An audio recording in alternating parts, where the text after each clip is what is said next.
Bonjour et bienvenue dans cette nouvelle vidéo. Alors pour ceux qui ne me connaissent pas, je m'appelle Ganoui, je suis juriste spécialisée en création de société ici aux Émirats Arabes Unis. Et l'idée de cette vidéo et de cette chaîne, c'est de vous guider dans votre parcours d'expatriation, dans votre parcours d'ouverture de société aux Émirats Arabes Unis. Dans cette vidéo, je vous propose 7 questions qu'il faut absolument se poser avant de lancer un business ici aux Émirats Arabes Unis. Et si vous souhaitez discuter de votre projet en particulier, avoir des réponses particulières, avoir des réponses personnalisées, prenez rendez-vous sur le lien qui se trouve en description. C'est gratuit, c'est sans engagement et ça nous permet de vous donner des réponses qui sont plus personnalisées que par commentaire ou par message sur les réseaux sociaux.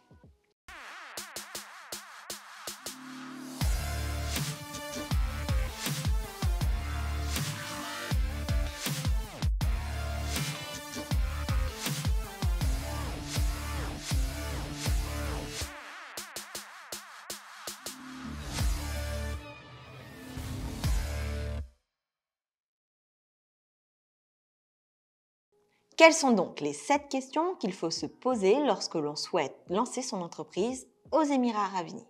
Première question à se poser, ça va être l'activité ou les activités que vous souhaitez poursuivre aux Émirats Arabes Unis. Qu'est-ce que j'entends par là? Alors ça paraît logique, on a un projet de société, on sait ce qu'on a envie de faire comme activité. Mais ce qu'il faut avoir en tête, c'est qu'ici aux Émirats Arabes Unis, on a dans le statut une dénomination d'activité qu'il va falloir respecter. Et donc quand j'ai des personnes parfois au téléphone, elles me disent moi ce que j'aimerais faire par exemple, ça va être du tourisme. Et quand on creuse un peu pour essayer de voir qu'est-ce qu'il va proposer exactement dans sa formule pour les touristes qui vont passer par ces services, on se rend compte qu'il va y avoir de la conciergerie, on va se rendre compte par exemple qu'il peut y avoir également de la réservation d'hôtel, qu'il peut y avoir de la réservation de vol, et pour autant dans certaines types de formulation d'activités qu'on va trouver dans les statuts, ça ne va pas comprendre l'ensemble de ces activités. Donc potentiellement, il faudra prévoir plusieurs activités sous la même société. Alors plusieurs activités sous la même société, ça ne veut pas forcément dire que la société est plus chère, parce que dans la plupart des types de sociétés, on va pouvoir avoir plusieurs activités sans que ça modifie le prix de la licence. Mais c'est important d'avoir une licence avec toutes les activités qui nous sont nécessaires pour pouvoir travailler. Pourquoi je dis ça? Parce que si on travaille et qu'on n'a pas la licence nécessaire pour l'activité qu'on souhaite, qu'on exerce, on peut avoir une amende, on peut avoir une peine de prison, on peut également avoir un ban temporaire ou définitif du territoire. Donc il vaut mieux être prudent. Peut-être en mettre trop, peut-être des activités qu'on souhaite par la suite, mais qu'on ne va pas développer tout de suite sur sa société.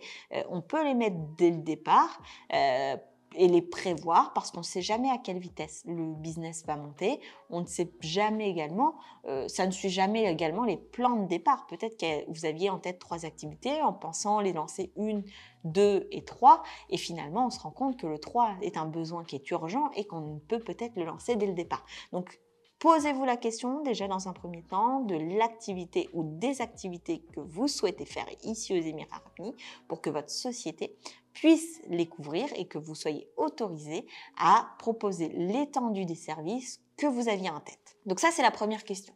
La deuxième question qui découle de la définition de votre activité, c'est de savoir quelle est la forme juridique adaptée à votre société. Ici, on va avoir 3 grandes formes juridiques. On va avoir la mainland, on va avoir la free zone et on va avoir, alors c'est pas une société, mais le statut freelance. Et donc, il va falloir se poser la question de quel est le statut le plus adapté à mon activité. Je vous donne un exemple. Par exemple, si demain j'ai quelqu'un qui me dit « moi je fais du conseil IT », je vais proposer mes activités, j'ai déjà signé des contrats, je vais proposer mes activités à seulement, par exemple, 2 clients qui sont situés aux Émirats Arabes Unis en free zone, et c'est tout parce que je vais manager mon temps seulement entre ces 2 clients-là. Je travaille avec eux depuis plusieurs années et je vais continuer sur cette même voie. Je crée ma société aux Émirats Arabes Unis que maintenant parce que je souhaite m'installer et que cette société aura donc une raison d'exister, une légitimité à être aux Émirats Arabes Unis. Ben, ce client-là qui fait du consulting IT, pourquoi je le prends en exemple, il pourrait choisir une société mainland, il peut choisir une société free zone. Et donc, la façon dont il l'a expliqué, c'est pour ça que je dis toujours, pour avoir des prix, pour avoir une réponse à vos questions sur la forme juridique de la société, c'est important qu'on creuse ensemble par téléphone ce que vous avez vraiment en tête pour pouvoir avoir une réponse qui va correspondre à votre projet particulier. Pour cette personne-là en particulier, je vais choisir la free zone. Pourquoi je vais choisir la free zone? Parce que depuis le 1er juin 2023, il y a un impôt sur les sociétés. Les sociétés free zone qui travaillent avec des sociétés free zone pourront être exonérées de cet impôt. Donc pourquoi mettre quelqu'un qui fait du consulting IT en mainland, qui de toute manière mainland va être imposé, plutôt qu'en free zone où il pourrait bénéficier d'une exonération de ces 9% d'impôt sur les bénéfices. Donc c'est des logiques comme ça où on va se poser la question du type de société qui va être nécessaire pour la personne pour qu'elle puisse travailler. De la même façon, une société agence immobilière doit être faite en mainland. Donc, il y a des activités comme ça, où si on a déterminé que notre activité, ça sera X, c'est parce qu'on sait que l'activité va nous guider vers la forme de société qu'on aura besoin de faire. Troisième chose, les autorisations. Troisième question à se poser, c'est quelles sont les autorisations nécessaires pour mon business? Les autorisations nécessaires, ça peut être un niveau de diplôme, ça peut être une durée d'expérience, ça peut être une autorisation délivrée par la municipalité pour exercer. Et donc, pour vous donner quelques exemples, un café chicha, si on veut faire café chicha, on doit disposer d'une certaine surface et d'une certaine hauteur sous plafond, avec effectivement des bouches d'aération, des évacuations pour tout ce qui est fumé. Donc, on va avoir besoin d'une autorisation de la municipalité qui va dépendre du local commercial qu'on va choisir pour pouvoir avoir l'autorisation de proposer de la chicha dans son café. Autre exemple, par exemple, si on touche à de l'électricité dans les bâtiments, on va avoir besoin de l'autorisation de Dubai Municipality pour pouvoir exercer, pour pouvoir avoir sa licence. Et cette autorisation-là dépend d'un certain niveau de diplôme et d'un certain nombre d'années d'expérience. Donc, si vous ne vous renseignez pas avant sur les autorisations nécessaires pour faire valider la licence, vous allez avoir un nom qui va être réservé, vous allez avoir une licence qui va être préapprouvée, mais tant qu'il n'y aura pas l'autorisation de Dubai Municipality, ce sont des sous et du temps que vous perdrez pour rien. Donc, faites attention à ça, renseignez-vous sur les autorisations nécessaires pour valider la société que vous avez envie de faire. Donc ça, c'est la troisième question à se poser. Quatrième question qui est un petit peu plus simple, mais le nom de société. Le nom de société, c'est un point qui est important, qui paraît tout bête, mais finalement, il y a des normes aussi au niveau des noms de société. Et ça arrive que parfois, en début de process, on perd quelques jours quand la personne propose des noms qui ne vont pas être conformes aux directives qui sont données par l'administration. Donc, je vous donne quelques règles, enfin un rappel, puisqu'on avait déjà fait une vidéo à ce sujet-là. Pas de nom de pays ou de ville. Donc, on ne peut pas proposer, par exemple, la boulangerie France, ça ne sera pas accepté. On ne peut pas non plus utiliser d'insultes. On ne peut pas faire de référence à la religion. Donc, ces trois choses-là, déjà, on ne peut pas le proposer. Quatrième chose, un petit peu moins évidente et peut-être auquel on peut être bloqué parce qu'on ne se doutait pas que ça n'était pas possible, les noms de sociétés doivent comporter au moins 3 lettres au départ. Donc, par exemple, quelqu'un qui voudrait s'appeler LM Consulting, ça va plus être possible. Il va devoir s'appeler, je sais pas, LME Consulting. Il faut au moins 3 lettres de départ pour pouvoir réserver le nom de société. Autre chose auquel on pourrait penser, la plupart des free zones maintenant vont être comme ça, puisque avant c'était pas le cas, mais la plupart des free zones maintenant vont demander à ce que le nom de l'activité soit accolé au nom de la société. Donc, pourquoi je vous dis ça, c'est parce que par exemple, on m'a déjà demandé de faire un restaurant, admettons ABC Restaurant, et la personne me proposait comme premier nom ABC Restaurant. Et moi, je lui ai dit, on va pas faire ça, on va juste essayer ABC. Pour quelle raison? Parce que dans les sociétés mainland, qui est nécessaire pour faire le restaurant, le nom de l'activité va être accolé au nom de la société qu'on aura choisie. Donc, si on choisit ABC Restaurant et qu'après, derrière, on accole le nom de l'activité, ça aurait fait ABC Restaurant. Donc, c'est des petites choses comme ça qui peuvent paraître anodines, mais parfois, on a tellement à cœur d'avoir un nom spécifique qu'on se focus dessus, qu'on met toute notre attention dessus et qu'on ne pense pas finalement aux petits éléments qui pourraient faire en sorte que ce non soit accepté ou non et qui pourraient nous faire perdre ou pas du temps. Donc ça, c'est la 4e question. 5e question à se poser, ça va être au niveau du recrutement. Combien de visas résidents vais-je devoir prévoir à l'avenir pour donner les visas résidents à mes futurs salariés? Et pourquoi cette question, elle est importante? Parce que, par exemple, si on est en freelance et qu'on se dit, bah tiens, moi je suis, par exemple, professeur de danse en freelance, mais je souhaite avoir une community manager pour ma communication sur les réseaux sociaux et je vais l'embaucher dans 6 mois. Bah, c'est une réflexion qui doit intervenir avant même de créer la société. Pourquoi? Parce qu'en freelance, on ne peut pas avoir d'employés.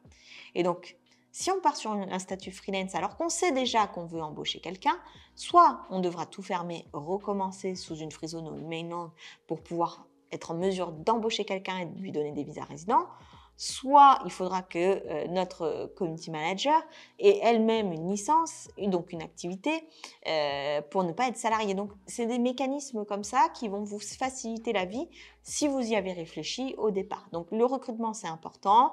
Deuxième chose, c'est que pour les sociétés, par exemple en mainland, le nombre de visas résidents qu'on va pouvoir octroyer va souvent dépendre de la taille du local commercial. Donc, si on prend un local commercial trop petit, au départ de la société en mainland ou un local commercial virtuel, on ne pourra pas nécessairement embaucher. Donc, c'est important également d'y réfléchir avant de lancer sa société. 6e question, quels sont les coûts liés à mon activité? Donc, la 6e question, ça rejoint ce que je disais sur l'importance de faire un business plan, une étude de marché avant de se lancer. Quels sont les coûts? Par exemple, pour une société mainland, demain, je veux ouvrir un restaurant. Est-ce que j'ai bien calculé qu'il y avait une licence? Est-ce que j'ai bien calculé qu'il y avait 5% du montant annuel du local commercial qui vont devoir être reversés sur le prix de la licence pour pouvoir valider la société? Est-ce que j'ai bien pris en compte mon local commercial avec les frais que ça engendre, que ce soit l'eau, l'électricité, Internet, la climatisation? Est-ce que j'ai prévu également les 5% de TVA, les 9% d'impôt sur les bénéfices? Est-ce que j'ai prévu les visas pour mes salariés, leur assurance santé, leur salaire? Et donc, ce sont tous ces éléments-là qu'il faut budgéter dès le départ, voir si vous avez suffisamment pour projeter, pour lancer votre projet, ou est-ce qu'il faut le resizer au bon niveau pour ne pas être en difficulté dès les premiers mois. Donc, la question de budget, pareil, ça paraît évident, mais c'est un point qu'on pourrait oublier en se disant, bah tiens, Dubaï, c'est une licence, c'est pas d'impôt, parce que c'est souvent ça qu'on entend, mais il y a des choses à payer. Il y a des choses à payer, et donc c'est important de tout quadriller, de tout mettre sur papier pour être sûr de ne pas se lancer dans l'inconnu. Et souvent, c'est ce qu'on fait avec nos clients, c'est qu'ils prennent la consultation qui est gratuite sans engagement. Si tout leur convient et qu'ils s'engagent avec nous, on va... alors, c'est eux qui ont, par exemple, les chiffres qui vont concerner le tarif qu'ils vont proposer ou le menu ou la marge. C'est eux qui ont ces éléments-là. Quelle est leur marge, par exemple, sur un croque-monsieur? Mais on peut les guider sur tous les frais annexes, que ce soit la TVA, que ce soit l'impôt, parce que ce sont des frais qui sont les mêmes pour tout type de société, enfin en tout cas plus ou moins les mêmes, et on aura peut-être tendance à oublier qu'il faut donc prendre en compte. Et enfin, la dernière chose que je devais vous dire sur la création de société, dans les questions à se poser, c'est se faire accompagner. Se faire accompagner, parce qu'on a parfois la sensation qu'on va économiser 500, 600, 700, voire un petit peu plus euros sur l'accompagnement d'un professionnel dans sa création de société. Mais je pense avoir fait assez de vidéos pour vous montrer les différents pièges auxquels vous pouvez être confrontés, que c'est pas nécessairement évident de faire une société aux Émirats ou facile, même si ça peut paraître à la portée de tous. On est bien content lorsqu'on rencontre une difficulté ou quand on se rend compte qu'on n'est pas capable de le faire en milieu de process, de se dire finalement j'aurais pu être accompagné pourtant, j'aurais pas perdu mon temps, j'aurais pas perdu mon argent. Et donc dans tous les cas de figure, je vous dis pas qu'il faut absolument que vous passiez par nous, mais je vous dis que vous pouvez prendre rendez-vous avec nous de manière gratuite et sans engagement, qu'on va avoir une discussion personnalisée, que vous allez en tirer des infos de toute manière, des réponses à vos questions, et que si tout se passe bien, qu'on est d'accord sur tout, on sait qu'on part ensemble, on sait qu'on vous accompagne sur le projet, on sait qu'il n'y a ni frais cachés ni surprise et qu'on peut partir en toute sérénité. Donc, je vous laisse avec le lien en description de la vidéo. Si vous souhaitez aller voir des témoignages d'anciens clients, il y en a aussi présents sur la chaîne YouTube. Sur ce, je vous dis à très bientôt dans une prochaine vidéo, peut-être au bureau, et je vous souhaite le meilleur.